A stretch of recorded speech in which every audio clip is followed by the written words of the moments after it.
Hey folks, DocScottJahn here. So today I want to address something that I hear a lot, not so much in my clinic, but in a lot of the low back message boards that I'm on. And that is the McGill Big Three. So it was 3 exercises that were designed by a physical therapist named McGill. Very popular, extremely effective. We're going to improve McGill. We're going to maybe add to that or build on that and just tweak it a little bit. And we're going to also add one more exercise to that. Okay. So the McGill Big Three is a variation of a crunch, a side plank, and something called bird dog. Okay. And they're designed to increase stability of the core. All right. So the first thing you have to do for the McGill Big Three is to be able to find your pelvic neutral. So this one is not part of the McGill Big Three, but if you don't know how to find your pelvic neutral, you can either stand up or sit down and rock your pelvis back and forth until you find a place where you have a little curve in your back. Ideally, you should be able to draw a line from the middle part of your hip up to your shoulder, and that line should intersect about the third fourth lumbar, right about here. Okay? So if you can find pelvic neutral, excellent. If not, I recommend starting out just getting to know your pelvis. Once you can find pelvic neutral, the first exercise is a modified crunch. Now it's not a crunch like you see in the gym or that you've been used to doing with a full flexion of your trunk. We're just trying for for core stability. So you're going to lie on your back. One leg is straight, the other leg is bent. You're going to find that pelvic neutral where you have a little bit of curve called the lordotic curve in your low back. You're going to put your hand underneath it, and what you're going to do is the McGill exercise is to lift up until you can get an engagement without losing that lordotic curve. All right, so you would lift up, count to about 10 seconds, and then back down. We're going to modify this a little bit. Okay, so one of the reasons why a lot of people have low back pain is because of forward head posture. When that head comes forward, it changes the center of gravity. The center of gravity should be about 1 inch inside your belly button. As your head starts to protrude forward, that forward gravity now increases, now puts some more strain on your back. That's usually due to some issues with subluxations in the neck and some deep neck flexion. So we're gonna, instead of just coming straight up, we're gonna add some neck flexion into that exercise. So again, start in that one leg extended, one leg bent, hand underneath the low back to keep that curve. So instead of coming up here, you're going to tuck your chin down and you're going to lift up this way. Keep one hand on your abs, right, to feel a nice contraction. Hold it for 10 seconds and back down. Rest about 10 seconds, tuck chin up, then come up and hold. Right? This is a variation from just doing this because we don't get that neck flexion. Right? We want to be able to bring that head back into a neutral position. If this is a little difficult for you and you can't do this, start out just by an isometric contraction of your transverse abdominis. I've talked about this in other videos, but just to recap, you put your hands on the sides of your belly, okay? And you would do what's called a Kegel exercise, contracting those pelvic floor muscles. Another way you can do it is just by a forced expiration. You would Kegel and you would feel for contraction here. Okay, and you would do that same thing, contract, hold 10 seconds, and relax. And a couple sets of those, maybe 15, 20, whatever was in your comfort zone. Once you're comfortable with that, then you can go to the McGill crunch, tuck chin, and come up, keeping that curve in the low back. We don't want to come up too far to flatten that back, right? We're trying for core stability, not trying to get ripped abs. Okay, so that's exercise number 1.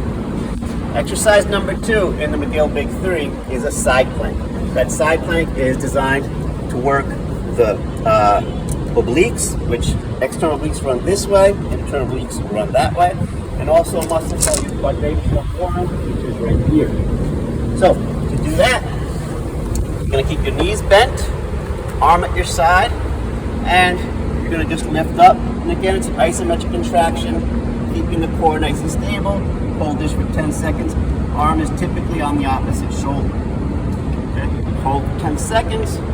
You drop back down, rest, and then begin again.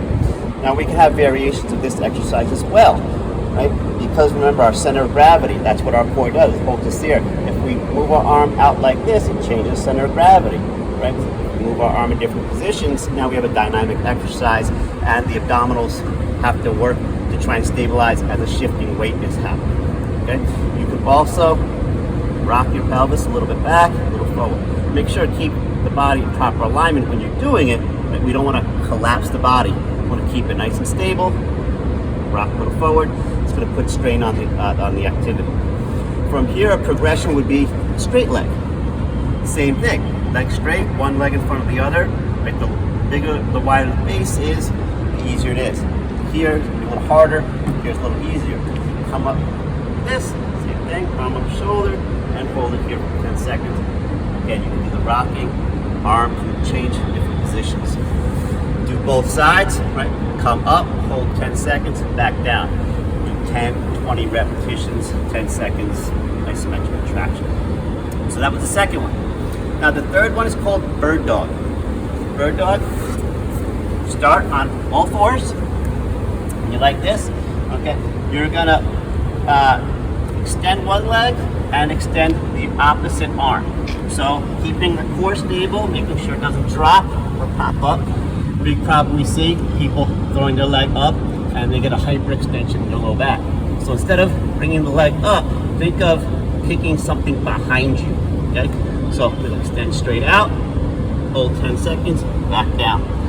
Now again, a little building on McGill's work, we want to make sure our head is in line with our body. We don't want the head to drop or back. So we can start by retracting the chin, making sure we're in a good position. Okay, shoulders shouldn't sag. Be a little bit protracted and extend out. And we want to add a little bit of more challenge, right? We can extend out, we can draw boxes while keeping this nice and tight. And then go to the opposite side. Okay, again, about 10 repetitions and with a little rest in between. If that's a little difficult, you can just start one arm at a time, one leg at a time. If we want more challenge, we can use a wobble disc. Wobble disc here. Now we need dynamic shoulder stabilization. Abdominals also have to contract, keep the body from moving all around. One arm, one leg, like that. A lot more unstable, needs a lot more body that has to hold the body in place. All right, so that's the McGill Big Three. Again, I'm going to add to that. A lot of times we have low back ache or back pain. What happens is our glutes are not firing. Glutes are needed to extend the leg. When glutes don't fire, hamstring and low back have to take over the responsibility. And that's where the low back starts to ache, because that's not his job. His job is stabilization. But if our glutes aren't firing, low back has to do more work, we get more back pain. So we're going to add one more activity, and that's the glute exercise. We're going to lie on our back. Keep your legs close together. Put your arms down here for stability. You're going to squeeze your glutes. Once they're squeezed, you're going to lift up. Now you want to really make sure you're trying to concentrate on squeezing your glutes. A lot of times the hamstrings will try and take over, so when you go up, you can lift your toes up. That should take the hamstrings out a little bit. If your hamstrings are still getting engaged, bring your legs a little bit closer to you.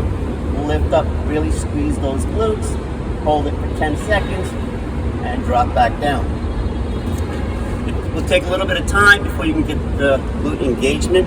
Right? Probably a week or 2 weeks, the glutes will start being engaged, and then the low back and hamstrings won't have to do as much of the work when we're walking or running or doing any kind of leg extension. Okay? So I hope this helped. Okay? If you found this information useful, share it with as many people as you can, because low back pain is so common, it doesn't have to be. All right?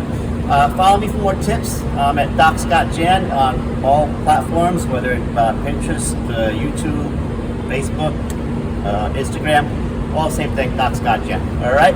See you at the next video.